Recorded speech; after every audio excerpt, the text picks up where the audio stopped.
দোকানের মতো পারফেক্ট কালাকাঁদ মিষ্টি বানানো যে এতটা সহজ, ভিডিওটা না দেখলে আপনারা বুঝতেই পারবেন না। এই ভিডিওটা দেখার পর আর কালাকাঁদ মিষ্টি দোকান থেকে কিনে খাবার প্রয়োজনই পড়বে না। নমস্কার বন্ধুরা, আমার চ্যানেলে আপনাদেরকে আরও একবার স্বাগত জানিয়ে আজ শুরু করব একদম মিষ্টির দোকানের মতো কালাকাঁদ মিষ্টি। খুব সহজে কিভাবে বানিয়ে নিয়ে যায় সেটাই আপনাদেরকে আজকে দেখাবো। তাহলে দেরি না করে চলুন ঝটপট শুরু করি আমার আজকের রেসিপি। আর প্রথমে আমি এখানে প্রায় 1.5 লিটার মতো দুধ বসিয়ে দিচ্ছি। দুধটার ছানা তৈরি করে নেব। দুধটা একটু ফুটতে দেব, তারপর আমি এখানে লেবুর রস দিয়ে ছানাটা কাটিয়ে নেব। দুধটা ফুটতে শুরু করলে আমি অল্প অল্প করে লেবুর রস এভাবে দিতে থাকবো আর একটা চামচ দিয়ে ভালো করে মিশিয়ে নেব। তাহলেই দেখা যাবে যে দুধটা আস্তে আস্তে ছানায় পরিণত হচ্ছে। আমি এখানে লেবুর রস দিয়ে ছানাটা কাটিয়ে নিয়েছি। চাইলে কিন্তু আপনারা ছানা কাটানো পাউডার বা ভিনিগার দিয়েও ছানাটা কাটিয়ে নিতে পারেন। বাড়ির সামনে প্রচণ্ড মাইকের আওয়াজের কারণে আমি আজকে ভয়েস দিতে পারিনি, সেজন্য ভয়েস ওভার দিতে হলো। ভালোভাবে কিন্তু ছানাটা কাটিয়ে নিয়েছি। এবার গ্যাসটা বন্ধ করে দিয়েছি। এবার একটা এরকম স্ট্রেনার নিয়েছি, তার মধ্যে ছানাটা এভাবে জলটা ঝরিয়ে নেব। তারপর পরিষ্কার জল পাল্টে পাল্টে 2-3 বার ছানাটা একটু ভালো করে ধুয়ে নিতে হবে।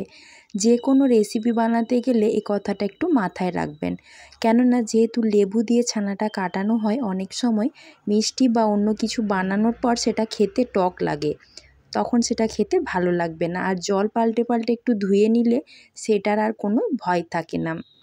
আমি এভাবে ছানাটাকে কিছুক্ষণের জন্য রেখে দিয়েছিলাম যাতে জলটা পুরোপুরি ভালোভাবে ঝরে যায়। আপনারা চাইলে কোনো পাতলা সুতির কাপড়ের মধ্যে ছানাটা দিয়ে চেপে চেপে জলটা বার করে নিতে পারেন, সেটাই মনে হয় আমার ভালো হবে।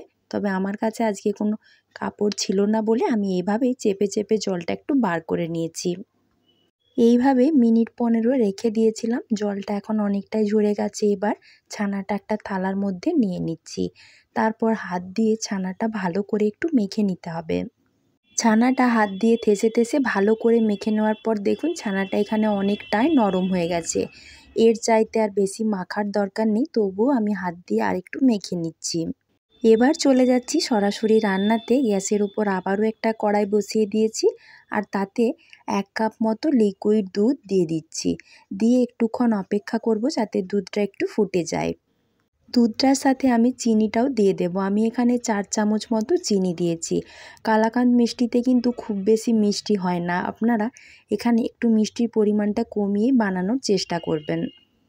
দুধটা অল্প একটু গরম হয়ে গেলে আমি এখানে 10 টাকার দামের যে গুঁড়ো দুধের প্যাকেট হয় সেইটা পুরোটাই এখানে দিয়ে দিচ্ছি।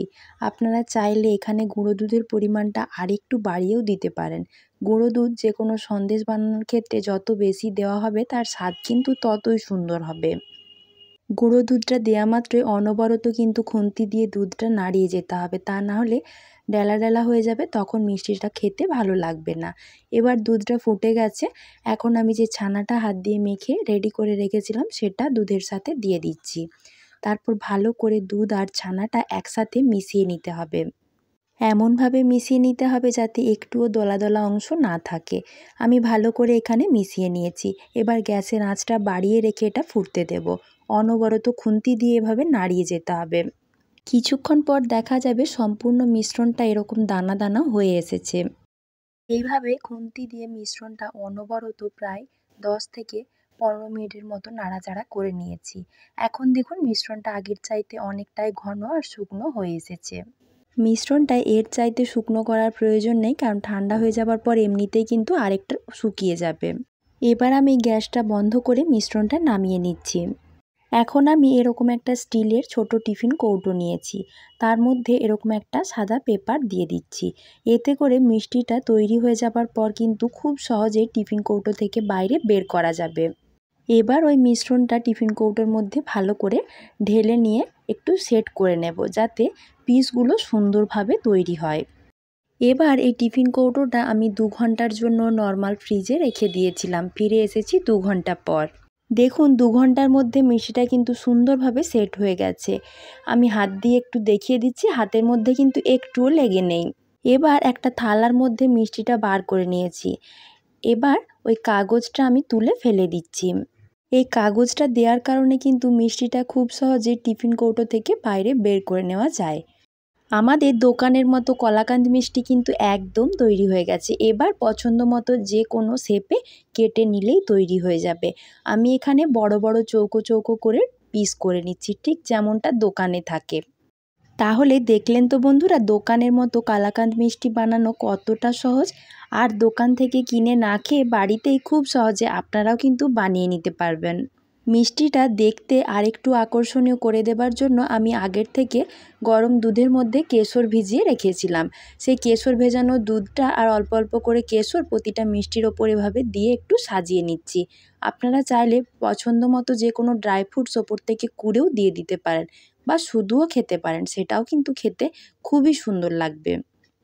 তাহলে বন্ধুরা, আমার আজকের এই দোকানের মতো কালাকান্দের রেসিপিটা কেমন লাগলো অবশ্যই কিন্তু কমেন্টে জানাবেন। ভালো লাগলে অবশ্যই একটা লাইক করে দিয়ে সবার মাঝে বেশি বেশি করে শেয়ার করে দেবার জন্য অনুরোধ রইল।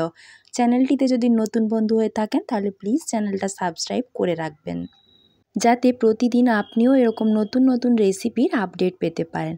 আজকের মতো এই পর্যন্তই। খুব তাড়াতাড়ি আবারও হাজির হয়ে যাব সম্পূর্ণ নতুন কোনো রেসিপি নিয়ে। সবাই ভালো থাকবেন, সুস্থ থাকবেন। দেখা হচ্ছে পরের ভিডিওতে। ধন্যবাদ।